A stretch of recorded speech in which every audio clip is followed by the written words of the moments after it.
So in this question number 52, एक question में दे क्या रखा है, एक शिप है जिसमें 3 इंजन है E1, E2, E3।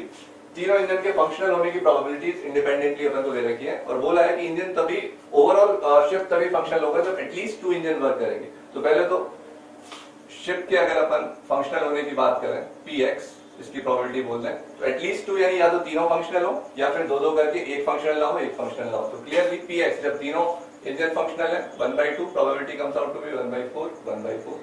जब फर्स्ट फंक्शनल नहीं है तो इसके फंक्शनल ना होने की प्रोबेबिलिटी भी 1/2 और बाकी दोनों फंक्शनल हो 1/4, 1/4।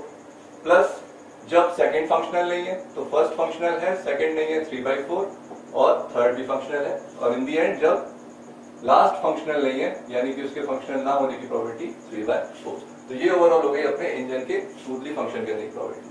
अब पूछा क्या गया है क्वेश्चन में, पहली चीज पूछी गई है P ऑफ x1 कंपोनेंट या x1 bar upon x given x। तो ये क्या हो जाएगा clearly, P of x1 intersection x upon P of x। ये वैल्यू पूरी अपन सॉल्व आउट करते हैं, this comes out to be equal to 8/32। ठीक है, तो all we need to find out is P of x1 intersection x, यानी जब फर्स्ट इंजन फंक्शनल नहीं है P ऑफ x1 कॉम्प्लीमेंट। जब फर्स्ट इंजन फंक्शनल नहीं है, ये अपन ने सेकंड केस लिया था, so that clearly the probability is 1/32। Hence 1/32 divided by 8/32 comes out to be 1/8 and the option it is given to be 3/16, so A is incorrect. Now switching to the B option, exactly 2 engine functional, जब exactly दो engine functional है तो इसके लिए अपन इसको बोल देते हैं, लेट्स से x4 अगर इसको बोलते हैं Px4/x। x4 अपन ने इवेंट डिफाइन कर लिया जब दो इंजन फंक्शनल है। तो दो इंजन फंक्शनल कब हो रहे होंगे, ध्यान से देखिए, इसमें अपन ने तीनों इंजन फंक्शनल माने, तो इसके अलावा जितने भी तीनों केस, इसके अलावा जो तीनों केस है उसमें एक्जैक्टली दो ही फंक्शनल है, 3 + 3 + 1 यानी 7 अपॉन, इसको अगर फॉर्मूला पॉइंट ऑफ व्यू से लिखें x4 intersection x upon Px। Probability की बात करें 7/32 वहां से अपॉन इसकी प्रोबेबिलिटी आ जाएगी 8/32। So this value comes out to be equal to 7/8 और ऑप्शन में भी ये वैल्यू गिवन है 7/8, तो बी ऑप्शन अपना करेक्ट।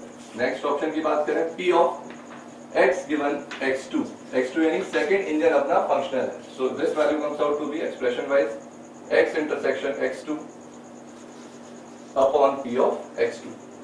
x इंटरसेक्शन x2 यानी x2 फंक्शनल हो, x2 सिर्फ जो सेकंड अपना इंजन है इस केस में फंक्शनल नहीं था, यानी बाकी सब में फंक्शनल है, तो 3 + 1 + 1 यानी 5/32 upon P of x2 is given to be 1/4.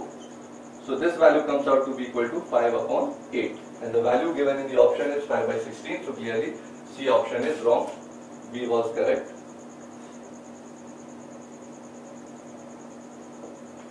बात करें लास्ट ऑप्शन की Px गिवन x1।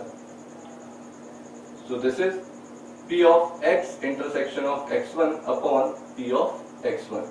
तो अगर P of x1 तो ऑलरेडी गिवन है अपन को 1/2, P of x intersection x1 when x1 was functional, x1 सिर्फ इस केस में अपन ने नॉन फंक्शनल लिया था, so value would be 3 + 3 6 + 1 7, so 7/32 by 1/2, so this comes out to be 7/16 and the value in the option is also given to be equal to 7/16.